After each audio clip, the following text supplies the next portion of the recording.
Et coucou, aujourd'hui j'aimerais te tourner un ou deux sans filtre. Je sais pas trop, ça va dépendre de ma capacité de parler. J'aimerais te tourner deux sans filtre pour te parler de deux situations bien distinctes que j'ai vécues. Et voilà, mais tu sais comment c'est les sans filtre. On a dit, juste je parle. J'aimerais bien me poser quelque part, mais ça me semble compliqué. Ce serait vachement plus facile ma vie si je pouvais te poser. Je suis dans un endroit super beau, je sais pas si tu vois, derrière moi il y a la mer. Est-ce que je peux y arriver?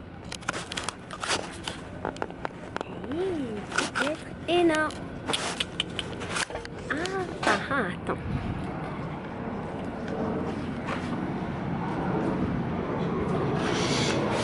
Oui. Là je suis sur un équilibre précaire. T'as fond sonore. Tu me vois pas trop. Je vais rester comme ça. Bref. Le délire, ouais, c'est qu'il y a pas longtemps j'ai posté plein de trucs sur Instagram. J'ai posté plein de stories parce qu'en gros j'ai changé les vignettes de ma chaîne. Et j'aurai l'occasion de t'en parler dans une troisième vidéo de ces fameuses vignettes. Mais bref, j'ai changé les vignettes de ma chaîne. Et j'ai passé une journée très difficile ce jour-là. Parce qu'en fait, je me suis vraiment pas sentie bien. J'ai ressenti plein de choses. Et en fait, ce qui se jouait, c'était pas juste je change mes vignettes. Et il se jouait plein de trucs et je m'en suis rendu compte à la fin de la journée. Disons le lendemain quand j'ai fait le bilan. Le délire c'est qu'en fait tu vois, moi je suis pas graphiste, j'ai pas fait des études en graphisme, des trucs comme ça. C'est pas des choses que je sais faire.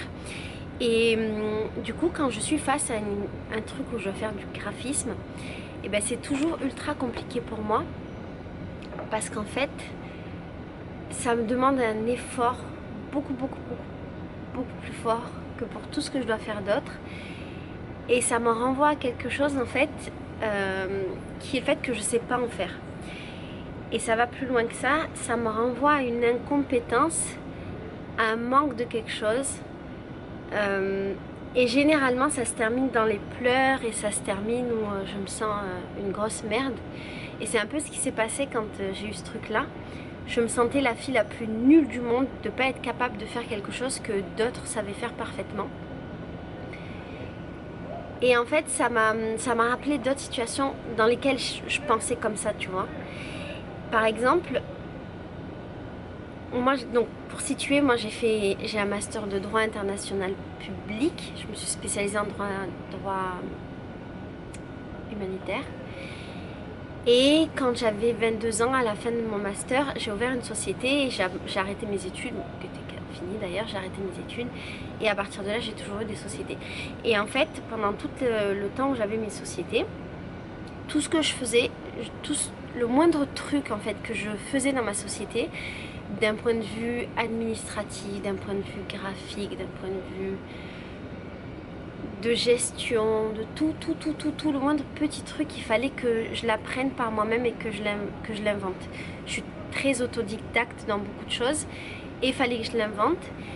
Et en fait ça rendait ma vie très compliquée parce que il y avait des choses très simples, par exemple faire un tableau Excel, je sais c'est bidon, mais faire un tableau Excel, faire de la comptabilité sur Excel, faire des calculs, faire du graphisme, faire du Photoshop, du Illustrator, envoyer des mails, faire de l'emailing, créer une facture, créer une campagne de quelque chose, faire de la publicité, créer un site internet. Tout ça pour moi, c'était ultra difficile et je devais tout créer de A à Z, tout. Tu vois, il n'y avait pas genre, je savais pas qu'il y avait des modèles types de factures qui existaient et donc moi je devais fabriquer ma facture moi-même sur Excel. Je savais pas qu'il y avait des trucs où il y avait déjà les calculs qui étaient créés, qu'il y avait des formules et moi je devais faire un cours sur comment faire des calculs sur Excel. Et c'était ultra épuisant mais en même temps c'était passionnant parce que tous les jours de ma vie j'apprenais des choses, beaucoup. Et en gros j'étais tout le temps super fière de moi. Et en même temps je savais que j'avançais pas aussi vite que ce que j'aurais pu avancer, que ce que j'aurais pu faire, parce que justement il y avait cette étape là par laquelle j'étais obligée de passer, qui était d'apprendre à faire les choses. Et je me souviens qu'à cette époque mes amies parisiennes, elles étaient un peu dans le truc où elles commençaient leur vie professionnelle et elles avaient fait des grandes écoles de commerce et compagnie. Elles commençaient à rentrer dans des grosses sociétés. Même j'en avais une qui montait une société, donc on était dans le même délire, mais on était à deux vitesses et c'était deux dimensions différentes parce que ma pote qui montait son entreprise, elle par exemple, elle avait fait des levées de fonds, elle avait de l'argent et les choses étaient faciles parce qu'en fait, elle passait pas par toutes mes petites étapes à moi. Tout ça déjà c'était soit d'autres personnes qui le faisaient, soit c'était des choses qui étaient très évidentes par elle. Elle passait pas par toutes ces étapes et elle allait directement à l'essentiel, c'est-à-dire dans le cadre de son entreprise, créer un produit, savoir le vendre, faire quelque chose de bien machin. Et moi j'étais en permanence parasitée par tous ces petits trucs que je devais apprendre à faire, que je ne savais pas faire.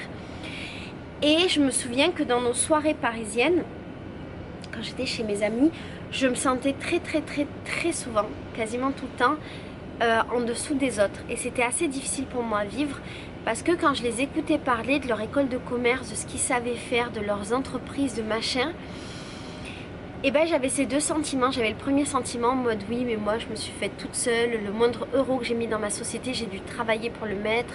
J'ai commencé ma société avec 0 euros, je devais avoir 100 euros ou 200 euros quand j'ai commencé ma société. Je pensais ça, je me disais oui au final moi j'apprends plein de trucs blablabla. Mais d'un autre côté j'avais bien conscience du fait qu'il y avait un manque de mon côté parce que je perdais trop de temps sur des trucs qui n'étaient pas essentiels et du coup j'avais un manque de connaissances qui était très fort. Et par exemple, moi j'étais très forte pour vendre mon produit, mais j'étais pas très forte pour gérer une société.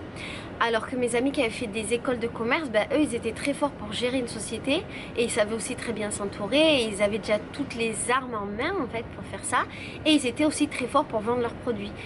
Et on n'était pas sur le même terrain parce que eux parlaient de sommes d'argent en termes de société ou de chiffre d'affaires, de bénéfices machin qui étaient 1000 fois plus haut que moi et moi j'étais dans ma petite société qui au final a très bien fonctionné d'ailleurs.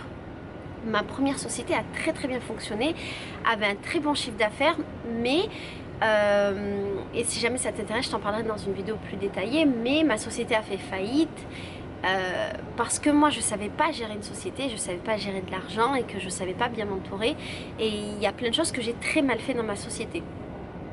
Mais à côté de ça, j'étais une très bonne vendeuse.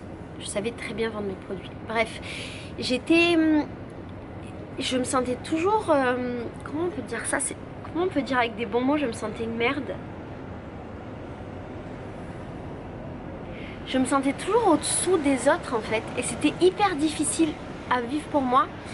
Et je me souviens qu'autant j'étais impressionnée quand je voyais ma pote avec sa société qui me racontait ses trucs. À l'époque, elle avait lancé un truc de boxe de vin. Je crois, elle travaillait pour une box de beauté pendant très longtemps. C'était la mode à l'époque, c'est quand ça a commencé en fait, quand ça s'est lancé les box. Et après elle avait lancé une box de vin et c'était incroyable ce qu'elle faisait. Et je pense qu'elle avait la disponibilité mentale pour développer à fond son projet parce que justement elle n'était pas parasitée par les autres trucs.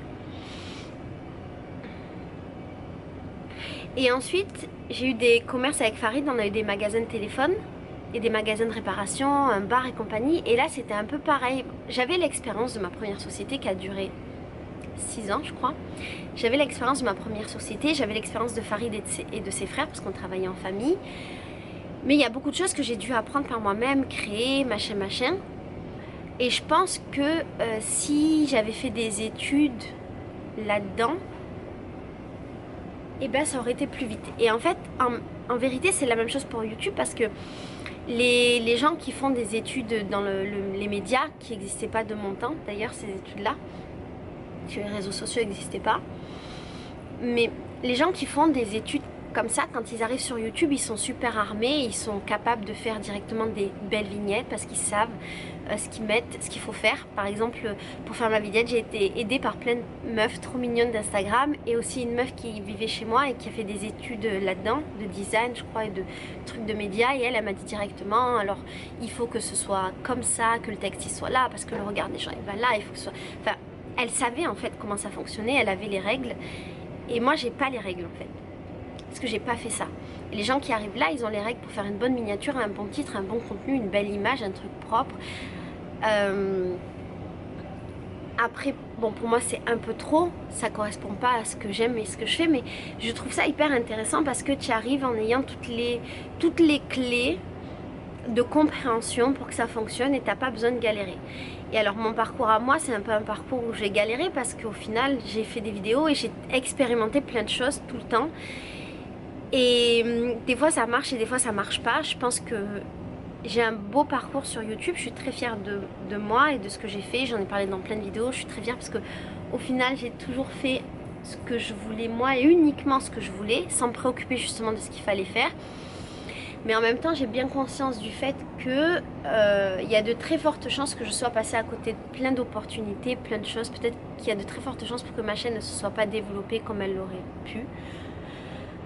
Parce que justement j'avais pas ces clés de compréhension et aussi parce que je devais tout créer, c'est-à-dire voilà, quand je fais une vignette, moi ben, je sais pas ce qu'il faut faire, je sais pas comment il faut faire pour que ce soit bien, je sais pas le message que ça envoie. Et là tu vois par exemple je me suis retrouvée avec ces vignettes en cœur que j'ai faites à un moment où ça me rendait particulièrement heureuse de les faire. Et au bout de 3 ans avec mes vignettes en cœur, ça me rendait plus heureuse et je les assumais pas autant qu'avant. J'étais plus fière de moi et donc la question s'est posée de maintenant quelle image je veux renvoyer, comment traduire ce que je suis en image. Et en fait ma journée quand j'ai fait ça elle a été très difficile, ça s'est joué sur une journée et pour te dire la vérité j'ai fini à pleurer dans les toilettes du YouTube Space. J'ai très honte, je suis une grosse pleureuse. J'ai fini par pleurer dans les toilettes du YouTube Space parce que c'était difficile en fait. C'était difficile et j'avais conscience du fait que si j'avais fait d'autres études, si j'avais eu accès à d'autres connaissances, et ben j'aurais pas eu ce manque. Et d'un côté, j'avais plein de sentiments qui étaient mélangés en fait. Je m'en voulais vachement de pas être capable. J'ai essayé des trucs, ça fonctionnait pas. Je me sentais vraiment nulle, je me sentais réellement une grosse merde et c'est comme si en face de moi, au fur et à mesure que j'avançais dans ma démarche d'essayer de faire mon truc, j'avais mon incompétence qu'on me rejetait à ma figure. Alors on sait personne parce que c'était juste moi et je me faisais du mal toute seule.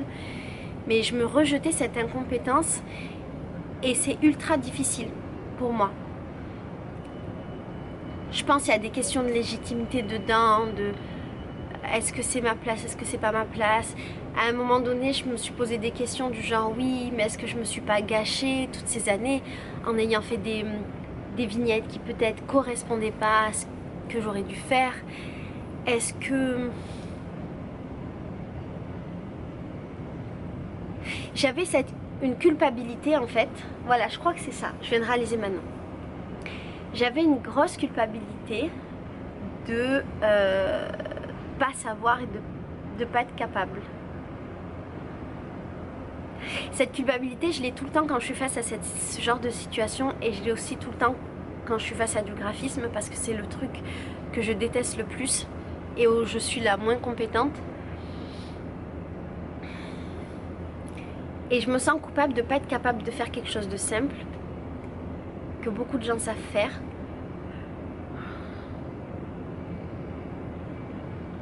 Et voilà, en fait.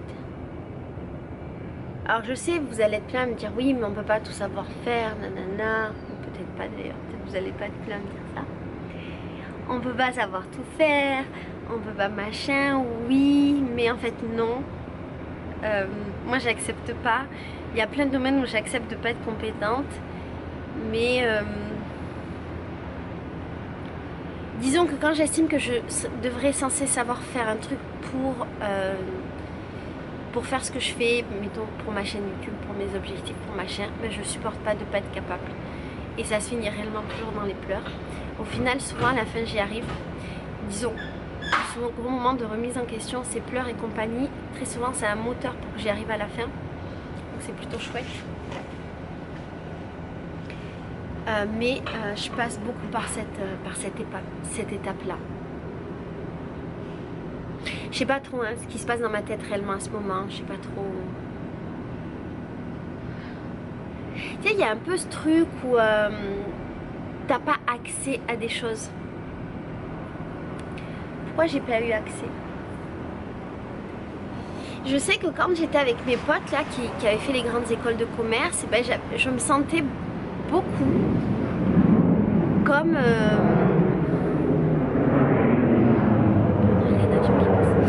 je me suis piquée par beaucoup de moustiques.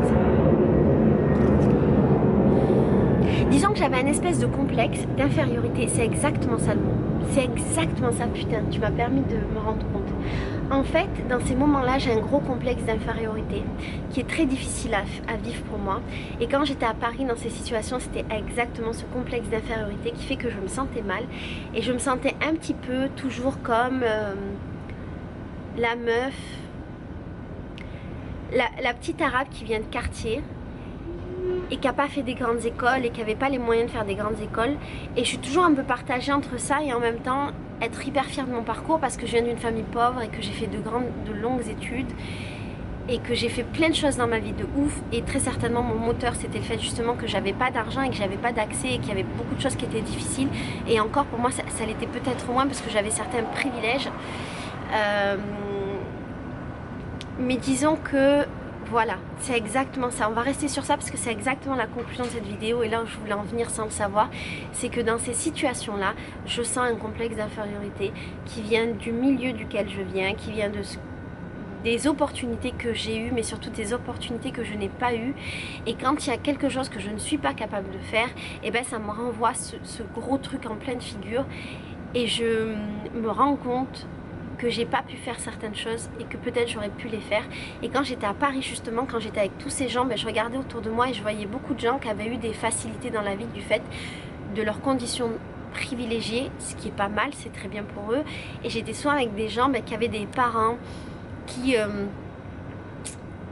avaient de l'argent, qui étaient ensemble, qui vivaient dans des beaux quartiers, qui avaient pu se payer des grandes écoles,